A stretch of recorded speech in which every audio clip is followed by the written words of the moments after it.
Assalamualaikum warahmatullahi wabarakatuh.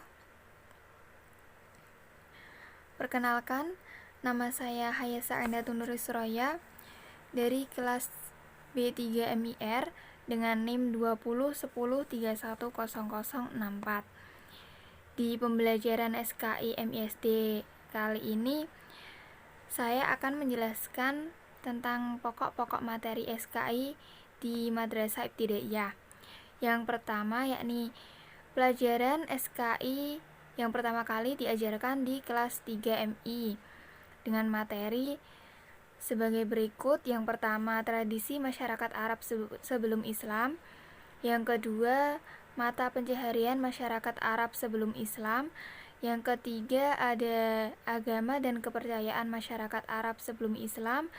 Yang keempat, yakni masa kanak-kanak Nabi Muhammad SAW. Yang kelima, masa remaja Nabi Muhammad SAW. Yang keenam, masa dewasa Nabi Muhammad SAW. Yang ketujuh, peristiwa kerasulan Nabi Muhammad SAW. Dan yang terakhir yakni bukti-bukti kerasulan Nabi Muhammad SAW. Selanjutnya yakni pada buku SKI tingkatan kedua Madrasah Ibtidaiyah yakni kelas 4 memuat materi-materi yaitu yang pertama, ketabahan Nabi Muhammad SAW dan para sahabat dalam berdakwah. Yang kedua yakni kepribadian Nabi Muhammad SAW seperti jujur, toleransi, dan lain sebagainya. Yang ketiga yakni hijrah para sahabat Nabi Muhammad SAW ke Habasyah. Yang keempat yakni hijrah Nabi Muhammad SAW ke Taif. Yang kelima, Isra Mi'raj Nabi Muhammad SAW yang memuat apa saja sih yang peristiwa-peristiwa yang ada dalam Isra Mi'raj tersebut. Yang keenam yakni masyarakat Yasrib sebelum hijrah Nabi Muhammad SAW. Yang ketujuh, hijrah Nabi Muhammad SAW ke Yasrib. Selanjutnya yakni dari kelas 5.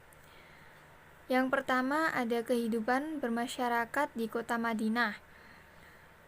Yang kedua, Fathul Makkah atau pembukaan kota Makkah. Yang ketiga, peristiwa-peristiwa di akhir hayat Rasulullah SAW. Yang keempat, mulai dari sini anak-anak biasanya diajarkan tentang Khulafaur Rasyidin yang terdiri dari yang pertama, kisah Abu Bakar As-Siddiq. Yang kedua, kisah Umar bin Khattab. Yang ketiga, kisah Utsman bin Affan. Dan yang terakhir, kisah Ali bin Abi Thalib. Selanjutnya pada kelas 6, materi SKI kelas 6 biasanya mengantarkan anak mengenal dan memahami Wali Songo yang terdiri dari yang pertama Sunan Gresik. Nama aslinya Maulana Malik Ibrahim. Yang kedua Sunan Ampel atau Raden Rahmat. Yang ketiga Sunan Giri atau Raden Paku. Yang keempat Sunan Bonang atau Raden Magdum Ibrahim. Yang kelima Sunan Derajat atau Raden Qasim. Selanjutnya yang keenam ada Sunan Kalijaga dari Demak yakni dengan nama asli Raden Sahid. Yang ketujuh Sunan Kudus dari Kudus dengan nama asli Syekh Ja'far Shodiq. Yang kedelapan Sunan Muria yang berada di Gunung Muria Kudus dengan nama asli Raden Umar Said. Dan yang terakhir yakni Sunan Gunung Jati atau Syarif Hidayatullah ada di Jawa Barat. Selanjutnya yakni prinsip-prinsip relevansi pembelajaran SKI pada MI dan perkembangan peserta didik. Yang pertama, penjelasan perkembangan anak. Yang pertama yakni infancy toddlerhood yang dialami pada anak usia 0 sampai 3 tahun.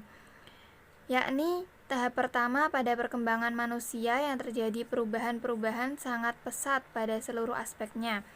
Anak pada usia ini sangat mudah emosi dan temperamen melalui tangisan, senyuman, dan tawa. Pertumbuhan pada fisik yang sangat menonjol adalah perkembangan kognitif, yakni bisa dilihat dari kemampuan berpikir dan bahasa anak. Yang kedua yakni early childhood pada usia 3-6 tahun, yaitu masa anak untuk menjadi mandiri, siap untuk sekolah, dan banyak menghabiskan waktu bersama temannya. Anak-anak pada masa ini lebih senang belajar dan mengikuti perintah, serta senang mengidentifikasi huruf. Jadi, anak pada usia ini biasanya lebih suka belajar membaca, suka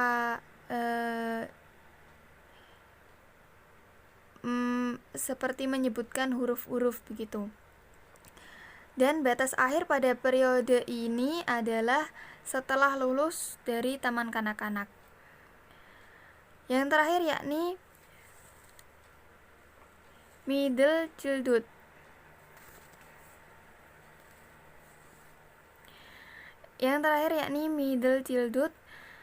Atau dialami pada anak usia 6-11 tahun, yaitu anak mulai menguasai keahliannya seperti membaca, menulis, dan menghitung. Pada masa ini, anak lebih suka berinteraksi dengan dunia sosial yang lebih luas dari keluarganya. Lebih dispesifikasikan, anak usia 6-11 tahun ini sudah bisa membaca seperti itu. Kemudian yang kedua, prinsip relevansi. Adanya relevansi yaitu untuk menyesuaikan antara materi yang dikembangkan dengan standar isi yang menyangkut standar kompetensi dan kompetensi dasar. Jika kemampuan yang diharapkan dikuasai peserta didik berupa pengenalan fakta, maka materi pembelajaran yang diajarkan harus berupa fakta, bukan berupa konsep atau prinsip ataupun jenis materi yang lain. Kemampuan yang diharapkan dikuasai oleh peserta didik adalah pengenalan fakta itu. Contohnya yakni menceritakan kondisi alam, sosial, dan perekonomian masyarakat Arab pra-Islam. Maka yang dilakukan adalah mencari referensi yang berkenaan dengan kondisi alam serta struktur dan strata sosial ekonomi masyarakat Arab pra-Islam. Mungkin cukup itu yang dapat saya sampaikan. Kurang lebihnya mohon maaf yang sebesar-besarnya. Akhirul kalam, wallahu muwaffiq ila aqwamit thoriq. Wassalamualaikum warahmatullahi wabarakatuh.